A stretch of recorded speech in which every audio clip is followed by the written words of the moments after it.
Hi, good evening. இப்போ நான் சொல்ல போகிறது unit 5 12th standard exercise 5.1 formulas மட்டும். பேசிக்காக நமக்கு எக்ஸசைஸ் 5.1ல் என்ன இருக்குன்னா சர்க்கிளோட ஃபார்முலாஸ் அதை யூஸ் பண்ணி தான் எக்ஸசைஸ் 5.1 போட போகிறோம். ஃபஸ்ட்டு சர்க்கிள்னால் என்ன? ஒரு மூவிங் பாயிண்ட்டை நம்ம பேஸ் பண்ணி வரைகிறது தான் ஒரு circle. Circle is the locus of the point in the plane. இப்போ சர்க்கிள்னால் மூவிங் பாயிண்ட்டு ஜாயிண்ட் ஆகிறது தான் ஒரு சர்க்கிள். மூவிங் பாயிண்ட்னா என்ன சொல்லுவோன்னா லோக்கஸ். ஃபிக்ஸ்டு பாயிண்ட் அப்படின்னா என்ன சொல்லுவோன்னா focus. First one, equation of circle with centre h, k and radius r. அப்போது ஒரு சர்க்கிளோட ஈக்குவேஷன் எப்படி கண்டுபிடிக்கிறது அப்படின்னா, நமக்கு சென்டர் பாயிண்ட் இங்கே h, k கொடுத்துருக்கோம். சென்டர் டு எனி பாயிண்ட், ஒரு point b of x, y. அப்போ அந்த சென்டருக்கும் அந்த எனி பாயிண்ட்டுக்குள்ள டிஸ்டன்ஸ் தான் என்ன? ரேடியஸ். இப்போது இதில் சென்டர் 0,0 இருந்தால் சர்க்கிளோட equation x² + y² = r².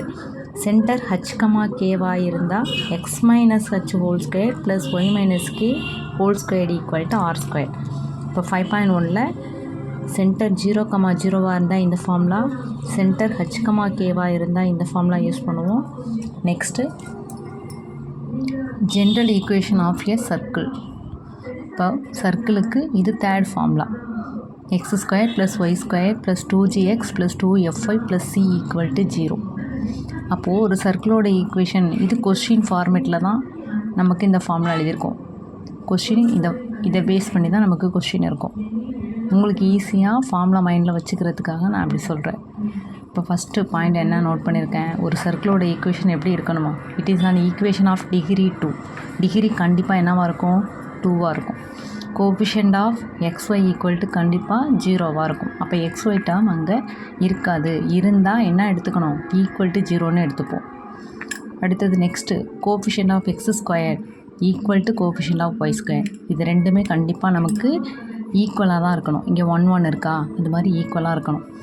Not equal to 0வாக இருந்தால் தான் அது சர்க்கிளோட ஈக்குவேஷன். அப்போ இங்கே 2, 3 வந்தால் அது சர்க்கிளோட ஈக்குவேஷன் கிடையாது. இப்போ சர்க்கிளோட ஈக்குவேஷனில் 3 ஃபார்முலா சொல்லியிருக்கேன். இப்போது சென்டர் h, k அப்படிங்கிறது ஃபஸ்ட் ஒன் ஃபார்முலா. இந்த ஃபார்முலாவுக்கு நம்ம ஃபார்முலா சென்டர் என்ன சொல்லுவோம்? h, k. இங்கே என்ன சொல்ல போகிறோம்? இந்த ஃபார்முலாவுக்கு சென்டர் போடும்போது c ஆஃப் -g, -f தான் போட போகிறோம் ஜென்ரல் ஈக்குவேஷன் ஆஃப் சர்க்கிளுக்கு. அப்போ ரேடியஸ் என்ன வரும்? √g² + f² - c. இப்போது g² + f² - c = 0 ஆன்சர் வந்தால் அது வந்து பாயிண்ட் சர்க்கிள். கிரேட்டர் தென் 0 வந்தால் ரியல் சர்க்கிள், லெஸ் தென் 0 வந்தால் இமேஜினரி சர்க்கிள்னு சொல்லுவோம். Next formula, equation of circle when extremities of diameter. ஷார்ட்டாக சொல்லணும்னா எக்ஸ்ட்ரீமிட்டிஸ்னால் எண்டு பாயிண்ட்ஸ்னு அர்த்தம். இப்போ 2 end points, diameter of 2 end points AB. இந்த மாதிரி கொஸ்டினில் 2 பாயிண்ட்ஸ் கொடுத்தா ஃபார்முலா என்ன யூஸ் பண்ணுவோம்? x - x1 x - x2 + y - y1 × y - y2 = 0. Fourth one, equation of tangent at a point on a circle. ஒரு சர்க்கிளில் ஒரு டேஞ்சன்ட் லைன், ஒரு பாயிண்ட் வழியாக ஒரு டேஞ்சன்ட் லைன் மூவ் ஆனால் ஃபார்முலா என்னென்னா, அதே given general equation of circle அதோட x² + y² + 2gx + 2fy + c = 0. அந்த ஃபார்முலாவில் x²க்கு பதிலாக x(x1), y²க்கு பதிலாக y(y1), xக்கு பதிலாக x + x1/2, yக்கு பதிலாக y + y1/2. இப்போ டேஞ்சன்ட் லைன் ஃபார்முலா என்ன? x(x1) + y(y1).